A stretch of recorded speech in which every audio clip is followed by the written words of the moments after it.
jeudi. On revient avec vous, nos chers invités russes, Donkovi, Sana, Komla Sadio, Etu et Komi Mayaba. Pour la suite et la fin de ce débat, Tikpi Achadam s'est adressé le vendredi dernier au peuple togolais à l'occasion de la nouvelle année 2022. Le président national du Parti national panafricain PNP en exil depuis les événements du 19 août 2017 a entre autres dénoncé les détentions arbitraires au Togo abordé la problématique de l'alternance et a invité l'armée à être au service de tous les Togolais. Pour Achadam, il n'y aura pas de guerre au Togo. Et surtout cette déclaration, il dit en 2022, notre stratégie, c'est le pacifisme avec pour force le nombre. Alors Sana Sadio va nous permettre de bien maîtriser le contour de cette phrase en 2022, notre stratégie, le pacifisme avec pour force le nombre. Il aime le nombre. S'il a la compétence ou la capacité. Ah oui, on va voir s'il a la compétence. Sana Sadio. Donc, vous savez, parfois l'histoire est très intéressante. Il faut s'y référer pour essayer de comprendre un certain nombre de choses. Et c'est à juste titre. Je crois que le dramaturge anglais William Shakespeare disait beaucoup de bruit pour rien. Il a inspiré ça.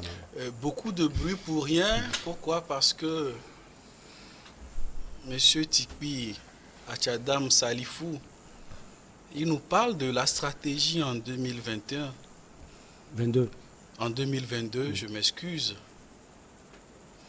Sans pour autant nous dresser le bilan de sa stratégie qu'il a menée en 2017, en 2018, en 2019, en 2020, en 2021. On est habitué à ces audios qu'il nous fait envoyer par les groupes WhatsApp. Mais cela a donné quoi? Lui-même, à un moment donné, sa stratégie en 2017 était quoi? Le retour à la forme originelle de la Constitution de 1992, une triptyque qu'il proclamait partout, démission, transition, élection.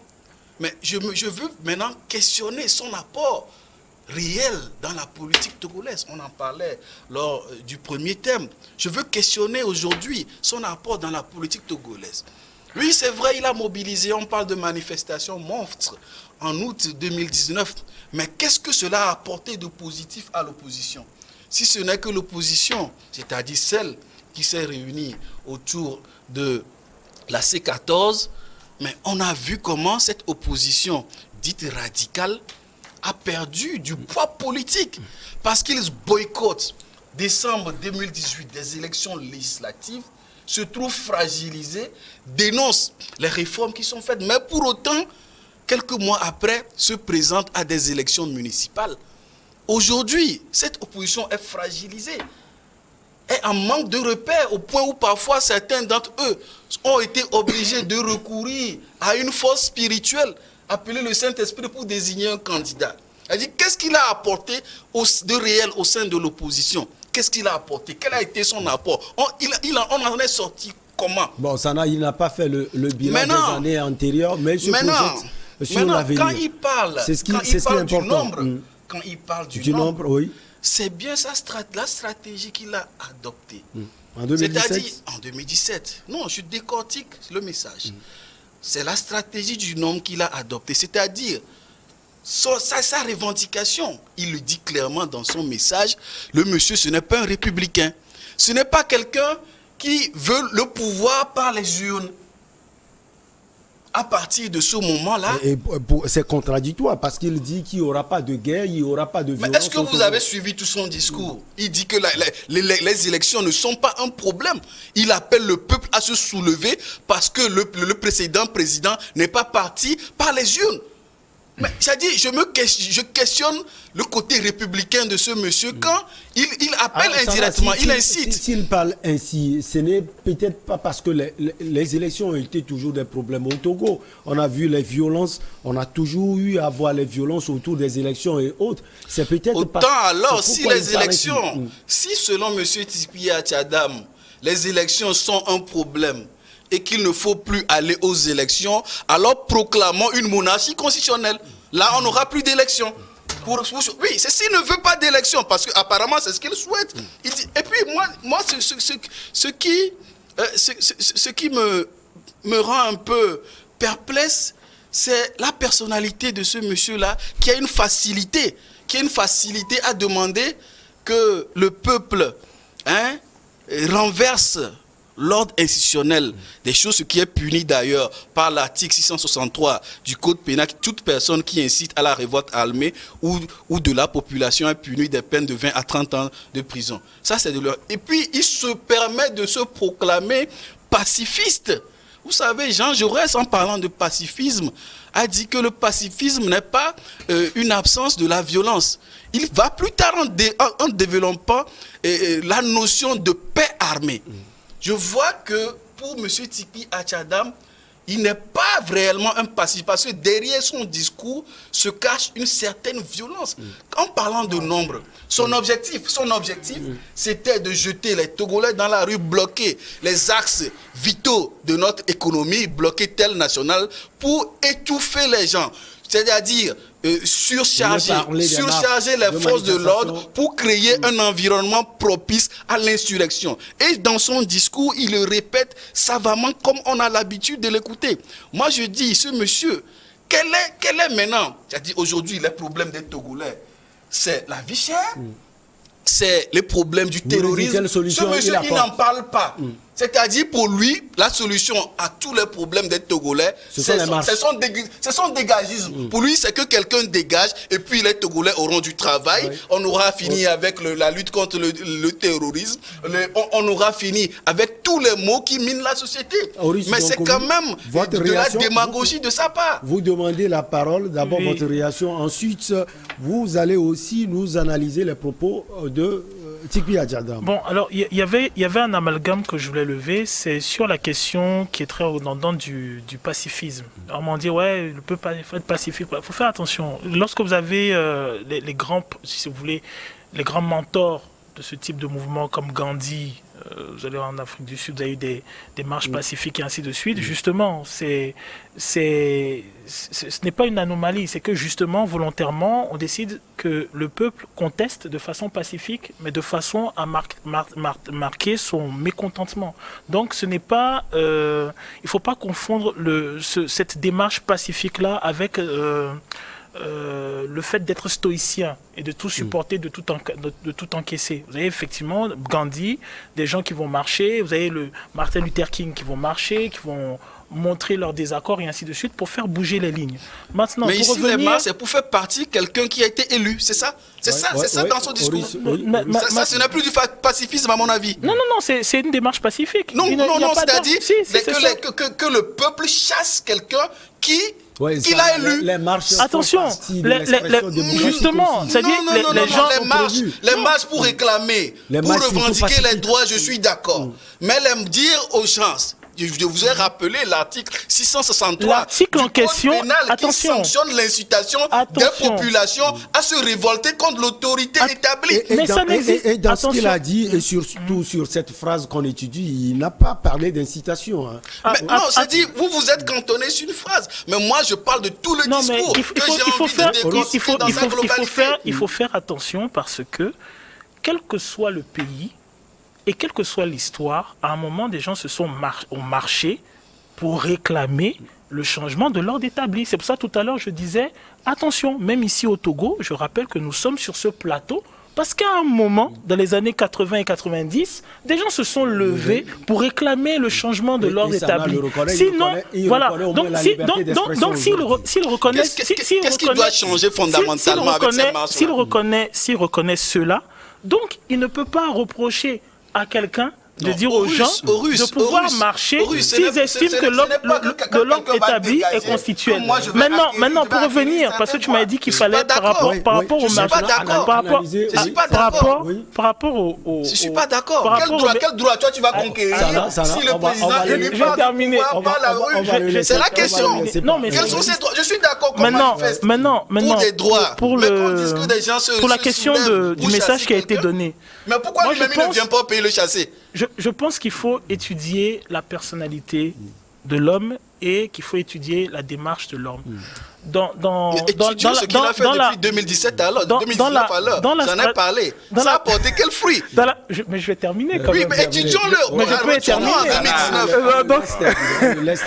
Donc, dans la personnalité de l'homme, vous verrez que non, que tout le long du processus, juste au moment où il se fait d'une certaine manière évincer du groupe des opposants qui peuvent aller aux négociations, la démarche était subliminale.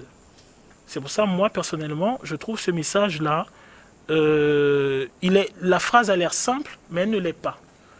Il parle de pacifisme. Effectivement, le discours du président Faure Gnassingbé, sur les 15 minutes, a porté sur les questions de sécurité et de paix. Ouais. Quand vous prenez le discours sur... Ah non, attention, non. C'est 15 minutes, vous avez... Les 15 premières minutes. Non, 15 minutes. Les 15 minutes, vous avez 7 minutes qui comportent des questions sécuritaires. Vous avez 7 autres minutes où on parle du Covid. Et sur les questions sécuritaires, c'est dans les questions sécuritaires des 7 minutes qu'on subordonne les projets de restructuration, d'investissement et ainsi de suite à la question sécuritaire en disant... Mais le président n'a pas demandé que des populations chassent les opposants. Je vais terminer, qu'on subordonne cela. Donc la question importante était justement la question de la sécurité, la question de la paix. Et en secondo, vous avez une ou deux phrases qui sont mises pour les avancées démocratiques. Et vous avez une ou deux phrases qui sont mises pour la liberté d'expression. Et justement, après, on a justement cette réaction-là où on parle de pacifisme. Parce que quand il renvoie au pacifisme, il renvoie justement, à mon sens, au pacifisme dont parle le chef de l'État dans son message, où il pose des questions sécuritaires. Donc à un moment, par le nombre je vais terminer, de prendre la rue pour faire chasser je vais terminer. Donc, ce qu'il y a de subliminal et qui peut avoir, si vous voulez, un tant soit peu de vicieux dans le discours, c'est qu'on dit, il parle de la liberté d'expression en faisant référence à ce qui a été mentionné dans le discours. Il parle de la question sécuritaire parce qu'effectivement, il peut avoir... Il n'a pas évoqué la question sécuritaire. Je peux terminer. C'est-à-dire, l'analyse n'est pas juste. C'est pourquoi je m'insurge contre cette analyse. Vous trouvez un lien entre le discours du président de la République avec une personne qui ne se reconnaît pas dans les élections. Quand il dit aux personnes qu'elles peuvent sortir, manifester, qu'elles peuvent sortir et s'exprimer, c'est pas ce qu'on prend. C'est façon de faire comprendre que non, que la question sécuritaire ne doit pas impacter sur les libertés publiques et notamment les libertés de revendication. Effectivement, le peuple a le droit de sortir, de marcher, de revendiquer, de s'exprimer, même si... Mais quand le peuple sort pour chasser... Il ne s'agit pas de chasser. C'est ça le problème. Le peuple a le droit. Est-ce que vous avez le discours devant vous? A le droit. On va servir Pourquoi vous voulez retirer cette partie? J'ai l'impression que vous voulez retirer cette partie de son discours. Alors que ça figure bien. Toujours est-il qu'il s'agit de personnes qui doivent choisir. C'est le peuple qui choisira. Lui, il a émis un discours. Les gens ne sont pas moutons. S'ils estiment qu'ils se retrouvent dans ce qu'elle fait, ils ne feront rien. Mais s'ils ne s'y retrouvent pas... Moi, je ne me retrouve pas, donc je l'exprime. Ils auront le loisir de pouvoir dire, manifester et dire ce qui ne va pas. Parce qu'il ne faut pas que la mode qui est très en vogue et qui consiste à présumer des choses sécuritaires pour comment dirais-je, ferrer les libertés d'expression se répande. Allez, on va donner aussi la parole à Komi Mayaba. Komi Mayaba, Tipi Achada m'assure que la participation, c'est peut-être ce que Sana dit, la participation aux élections au Togo n'est qu'un simple rituel de remise en œuvre de la dictature. En clair, les élections ne sont pas la solution à l'alternance au Togo. Celui qui est devenu président. Bon, oui. Merci. C'est ce qu'il dit. Enfin, j'ai la parole. Oui, enfin, après 2 minutes. Vous avez la parole. Vous êtes un pacifiste. Vous êtes un pacifiste. Ce n'est pas le pacifisme. C'est un pacifiste. En fait, c'est pour dire quoi? Chacun fait l'analyse par rapport au discours de Achadam ou de toute opposition. Parce que quand vous prenez l'opposition dans son ensemble, vous allez voir que les mêmes choses rentrent. Et puis bon, on a pratiquement les mêmes... les mêmes mots qui s'entrelacent, qui sortent et qui disent les mêmes choses. Mais ici, sauf que le discours d'Achadam aujourd'hui, moi, ne m'inspire pas trop confiance parce que d'abord, pour faire la politique, il faut être sur le sol togolais pour faire la politique, sur le territoire d'abord pour faire la politique. Son discours vient d'où? Je ne sais pas si Sana peut me dire où il est actuellement. Goméni a quitté la France. Goméni a quitté la France pour prendre le pouvoir en Iran. On m'a posé une question. Charles de Gaulle est parti d'Angleterre et est parti du Tchad. C'est pour dire qu'il y a là longtemps que Tiki Achadam, le 19 août 2017, je crois, oui, a fait quand même... a fait sortir un peuple immense dans ce Togo-là, où les gens pensaient que c'était la fin du monde. Et patatras, après ces événements, il est porté disparu jusqu'à ce jour-là. Mais les gens ont pâti par rapport à ces manifestations. Beaucoup de personnes sont mortes. La politique, c'est quoi? Quand vous voulez faire la politique, vous l'assumez. On ne peut pas faire la politique en dehors de la politique. Et la politique, c'est une science. On ne peut pas, moi je le dis, je n'ai rien contre Achadam, mais la politique, les gens avaient donné confiance à Achadam. À l'époque, quand il était venu, c'était le Messie qui était là. Mais entre-temps, le comportement même a laissé que même les gens de son clan n'arrivaient pas à le comprendre. On ne peut pas, vous ne pouvez pas venir jeter quand même les gens dans la rue et après vous fouillez les responsabilités. Ça n'existe pas, ça n'existe nulle part. Et sur sa sortie? Sur sa sortie, j'en viens. Là, je dis que c'est un discours irresponsable. Merci. Parce que c'est le meilleur mot de cet après-midi. Oui, quand quelqu'un dit par exemple que la dernière phrase dont il a annoncé que non, les élections ne sont pas des problèmes au Togo et qu'il faut aller vers, je crois, la force ou la révolution. Parce que dans tout son discours... Il n'a pas parlé de révolution. Non, marcher pour faire partie. Il paraphrase, mais c'est l'idée avec derrière. Pour force le nombre. Oui, pour force le nombre, c'est quoi? C'est-à-dire que les gens n'ont qu'à sortir. Pacifisme, sortez tous ceux avec qui un veulent grand nombre. Non, veulent toujours le nombre. Oui, comme Imayaba. C'est le nombre d'ailleurs qui fait peur. Oui, c'est le à nombre tout qui fait pouvoir peur. En place. Mais maintenant, quand les gens sortent, c'est pour réclamer d'abord les élections. Mais lui dit non, pas les élections. C'est ce que ça veut dire.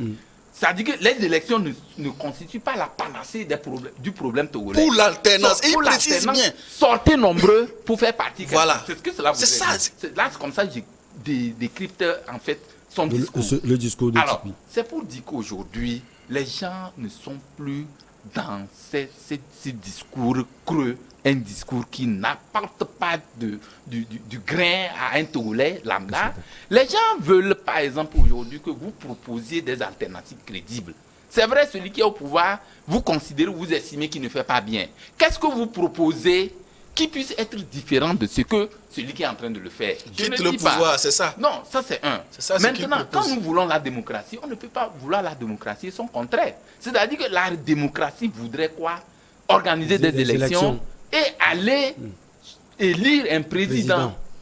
Non, mais il faut faire attention. C'est comme si vous disiez que non, qu'à la surface du globe, lorsque des gens décident de sortir manifester, cela n'était pas démocratique. Non, on ne parle pas de ça. On parle de ce contexte, ce qu'il dit. Le contexte ce qu'il dit pour avoir l'alternance. Est-ce que c'est la rue qui apporte l'alternance? Sortez pour réclamer les conditions d'organisation des élections. Lorsque les gens... Est-ce que c'est la rue qui apporte l'alternance? Non. Je dis si Achadam dans son discours disait le nombre, sortez pour réclamer les meilleures conditions d'organisation des élections. Voilà. Les gens comprendraient. Aujourd'hui, il dit non, les élections, même quand vous sortez, ce n'est pas pour les élections parce que les élections ne sont pas ne constituent pas le problème togolais. Sortez en nombre, le nombre va faire chuter un pouvoir. C'est ce que cela... En fait, selon l'analyse que je fais du discours. Alors, c'est pour dire aujourd'hui que les Togolais ne sont plus dupes. Les gens réfléchissent, les gens savent choisir du bien, le mal et le bien, enfin, faire mettre la différence entre le bien et le mal. Les gens savent ce qu'ils gagnent par rapport à ce qu'ils les mettent devant. Aujourd'hui, la plupart même de l'opposition dans son ensemble aujourd'hui est décrédibilisée parce qu'à un moment donné, ils mettent les gens devant et Après, c'est eux qui se mettent en retrait et c'est le peuple qui en pâtit. Les gens, faites le sondage du Togo. D'abord jusqu'à l'ouest. Vous allez voir, on va vous parler. Est-ce qu'il y a encore une opposition au Togo? Les gens vous diront, laissez ces gens là-bas. Non, on en a fait parce que je l'ai fait en tant que journaliste. Et puis, les gens vous diront, non, est-ce qu'il y a encore une opposition au Togo? Mais là, on va jeter du discrédit sur le pouvoir en place, comme quoi c'est le pouvoir qui jette de pots de banane. Je dis non. Si aujourd'hui vous avez un adversaire qui est devant vous et vous connaissez des alternatives qui développent pour pouvoir peut-être vous mettre à nu, vous devez aussi trouver une alternative contraire pour que vous ne tombiez pas dans le piège. Mais c'est ce qui n'est pas visiblement vu au niveau de l'opposition togolaise. C'est pourquoi, à un moment donné, quand nous voulons faire la politique, à un moment donné, le peuple togolais n'est plus là dans le suivisme, mais les gens sont en train, dans les idées, pour voir qu'est-ce que l'autre là propose. Aujourd'hui, si on mettrait le pouvoir, le chef de l'État et quelqu'un, un opposant en place pour dire, bon, allez-y, la concurrence est là, je ne sais pas quel argument l'opposition va donner par rapport au chef de l'État qui a déjà fait un parcours avec peut-être, même si des résultats ne sont pas des résultats attendus, mais quand même il y a quelques grains de résultats qui ont été connus par le peuple togolais. Là, nous disons qu'il faut que l'opposition quand même pense être responsable. Même pour quand même se rattraper, ça va encore prendre du temps parce que quand quelqu'un perd de l'espoir, c'est difficile de récupérer cet espoir. À vous les Togolais, chers amis, Tikpi Achadam souhaite le courage, l'abnégation et la détermination pour achever la lutte pour l'alternance politique cette année, en 2022. C'est dit, Pipo. Vous savez, il est habitué de ces déclarations fantaisistes. Fantaisistes parce que je me souviens que c'est lui qui nous a promis dans ce pays que ce régime ou bien le pouvoir de M. Faure Gnassingbé allait chuter un 5 ou bien un 6 et qu'on ferait la 7. On ferait la fête le 7. Il l'a dit en 2017. Après cela, ne me coupez pas, on dit maintenant tout le monde a la parole. Tout le monde a la parole. Tout le monde a la parole. Je décortique, ça dit, ces mêmes propos pour qui promet pour l'alternance en 2022, il nous a tenu ça en 2017. Il faut le rappeler, on ne devrait pas le culter. C'est l'histoire politique de l'homme. Il faut qu'on en parle suffisamment. Même si ça vous déplaît, il faut l'écouter avec sagesse. Mais il dit cela. Après, on ne le retrouve plus. Comme un poltron, un traître, un irresponsable, il dit des propos qui flamment tout le monde. Les gens suivent l'euphorie et il est invisible jusqu'alors. Et ce monsieur-là, mais vous m'avez posé la question de savoir. Vous m'avez posé la question de savoir où il est. Vous m'avez posé la question de savoir où il est. Mais s'il vaut quelque chose de lui-même, c'est lui qui a décidé. Il a traversé de lui-même la frontière Togo et comment on appelle Aflao. C'est lui qui a voulu quitter le pays. Il est parti de lui-même. Qu'est-ce qui l'empêche? Qu'est-ce qui l'empêche? Donc rien ne l'empêche de venir au Togo. Si vous connaissez ce qui l'empêche, mais dites-moi, est-ce qu'il fait l'objet d'une poursuite? Au moins à Gbéomé, on peut lui reconnaître le crédit qu'il a peur d'un mandat d'arrêt contre lui. Lui, Tikpi Achadam, est-ce qu'il y a un mandat d'arrêt contre lui? Si j'ai bien compris, au Togo, on peut organiser des marches. Donc, comme cela s'est organisé, et puis gambader tranquillement à Lomé. Non, mais. Donc, Jean-Pierre Fabre, qui a organisé des marches, il est où aujourd'hui? Il a organisé pendant des années, il est où? Il a organisé des marches pendant 2 ans même. Oui, maintenant. David, qui organise des marches, qui tente de les organiser. De la même amplitude. De la même amplitude. Il est hors, donc c'est l'amplitude qui justifie le fait qu'on soit. C'était pas la même amplitude. Et puis on donne la parole. Donc, moi je dis, allez-y voir. C'est-à-dire que dans le temps, quand il faisait ses sorties, il y avait une euphorie. Dans les médias, ça faisait la une. Ouais. Mais regardez aujourd'hui, le traitement que la presse réserve, ça y est, c'est banalisé. C'est peut-être vous qui en avez accordé l'importance sur ce plateau. Allez-y voir. Si le monsieur et son parti valent quelque chose aujourd'hui, allez-y voir. Allez-y voir le siège de son parti à Agoué, où il y a la poussière, les souris. Peut-être même si on a besoin d'agoutir, on ira là-bas. Il y a un truc pour dire que ce monsieur n'existe que grâce à WhatsApp aujourd'hui. Il n'existe que grâce à WhatsApp. S'il tient à faire partie, s'il est capable de faire partie de ce pouvoir en 2022, je l'invite à regagner le Togo pour prendre le devant des choses. Il y a un truc qui est exceptionnel au niveau des hommes politiques africains, des intellectuels africains, quand il s'agit de parler de politique. C'est la recherche du gourou. Pourquoi vous voulez un messie? Pourquoi vous voulez un gourou? Le mec est venu, il a fait, Nous n'avons pas besoin d'un gourou. Mais justement, là tu en parles comme un gourou. Nous avons besoin d'un président élu démocratiquement. On a encore 4 minutes. Chipi Achadam, comme tous les autres leaders de l'opposition, que ça soit Fab, que ça soit Gilles Chris Olympio, que ça soit M. Agbeyo Mepe à son âme, Edem Kodjo, ainsi de suite, est un homme, fait partie. Plutôt Agboibo, excuse-moi, Agboibo. Voilà. Donc, quand vous avez des hommes politiques comme ça, ils sont venus, ils ont une projection, ils ont une analyse, ils lancent un mouvement. Quitte aux gens de l'épouser ou de ne pas l'épouser. Ouais. Il n'y a pas de gourou à avoir. Lorsque ce monsieur crée son parti, mobilise les gens de son parti, fait l'intérieur du pays, organise les marches et ainsi de suite, il n'est pas venu avec des billets ou, je ne sais pas, avec une matraque, dire aux gens, sortez, allez dans la rue, marchez. C'est parce que son message était porteur, son message était, même si c'est un message d'élégance, il faut faire attention. De violence. Non, il faut faire attention, Moi, j'ai un problème lorsque on infantilise les populations. Les gens qui sont sortis dans la rue marcher ne sont pas des crétins, ne sont pas des moutons. Il y en a aussi qui sont sortis. Maintenant, il faut arrêter le gourou. Le type, il a lancé son message, il a lancé son mouvement. C'est parce que son mouvement était crédible que d'autres leaders de l'opposition qui étaient dans la lutte bien avant lui l'ont rejoint. Et limite, ont phagocyté le mouvement que lui, il avait lancé. Mais ils se sont désolidarisés de lui à un moment donné. Mais il va me laisser terminer.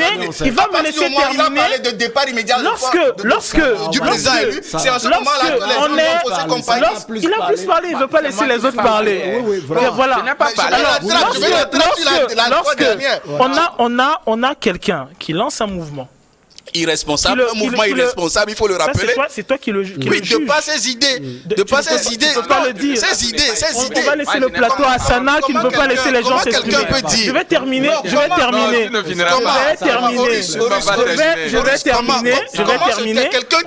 terminer. L'alternance au Togo ne passe pas par les élections. Comment on lance un mouvement qui lance un mouvement, comment dirais-je, qui intègre les autres dans son mouvement et qui à un moment, pour une raison qui jusqu'à présent est, on va dire, mystique, disparaît, au point que même les autres qu'il a invités dans son mouvement ne l'impliquent plus dans ce mouvement. À un moment, c'est étonnant. Moi, ça m'étonne que dans un pays qui est le nôtre, au Togo, où on connaît la réalité d'un certain nombre de choses. Ça m'étonne que j'ai un co-panéliste qui m'explique que le gars a quitté son pays pour aller se promener tranquillement dans la sous-région. Tellement l'extérieur lui plaît. Vous n'avez pas parlé. Donc, une fois dit qu'on a chassé. Moi, j'aimerais bien qu'on aille interviewer peut-être les populations ou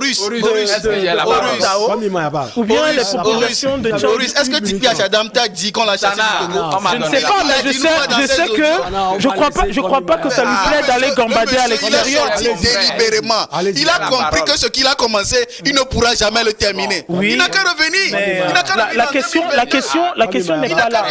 La question n'est pas là. Non, la question n'est pas là. La question n'est pas lui. La question, ce sont ses idées. Il n'a qu'à assumer ses idées. On ne peut pas parler au même moment. Oui, mais le problème, c'est que j'aimerais pouvoir m'exprimer sans qu'on me tombe dessus. J'aimerais qu'on puisse me permettre de terminer mon propos. Et malheureusement, M. Sana ne me laisse pas terminer mon propos, à croire que ce propos-là peut être inquiétant. En fait, vous êtes libre de rejoindre le parti. Il ne s'agit pas de rejoindre le parti, il s'agit de ne pas faire de gourou. Dernier mot sur cette sortie de quoi parlons-nous? De qui? D'accord. Et Chadam, c'est de ça, de lui s'agit, non? Oui, c'est lui. Tellement il n'est pas là que vous avez oublié son nom. C'est de bonne guerre, vous avez raison. Il y a d'autres sujets plus importants que ça. On aurait pu parler. Mais comme c'est le sujet du jour, on va en parler. Et on va parler, on en a parlé. Vous avez encore 45 secondes. D'accord, c'est pour dire que... Vous n'avez pas beaucoup parlé. Et oui, je n'ai pas beaucoup parlé, malheureusement. Je n'en voulais même pas trop parler parce qu'il s'agit d'un sujet qui n'est pas... C'est un épiphénomène. On va réserver cette sortie. Maintenant, c'est pour dire que dans l'ensemble, l'analyse faite par le bon nombre de Togolais par rapport à son discours, c'est que c'est un discours qui ne donne pas trop de... Enfin, qui n'a pas trop de poids par rapport à l'homme qu'on connaissait il y a cela, je crois, 4 ans. Il a perdu beaucoup de choses. Il a vécu beaucoup de choses. Même dans son propre camp aujourd'hui, Atchadam n'est plus Atchadam dont on connaissait. Merci. L'image de son parti, du siège de son parti en dit beaucoup là. Mais il a reçu des coups, c'est normal. De qui? Mais c'est normal, il a reçu des coups. Merci beaucoup. On lui a pas fait une bise sur la joue, on l'a pas embrassé. Il a reçu des coups, c'est normal. C'est normal que ça soit aussi. On va dire, si vous le permettez, merci on ne lui a pas fait de à la bise. coordination technique assurée par Sylvain Tata Adibli. Allons-y voir le siège du PNP, vous allez voir ce que c'est devenu. Mais c'est normal, il faut des fonds, c'est là-bas il faut des sous, C'est là-bas que l'armateur commence. Au réalisateur Magloire Adokou et Yves Adjo. Merci, on se retrouve la prochaine fois. Ça a été un débat riche. À très bientôt.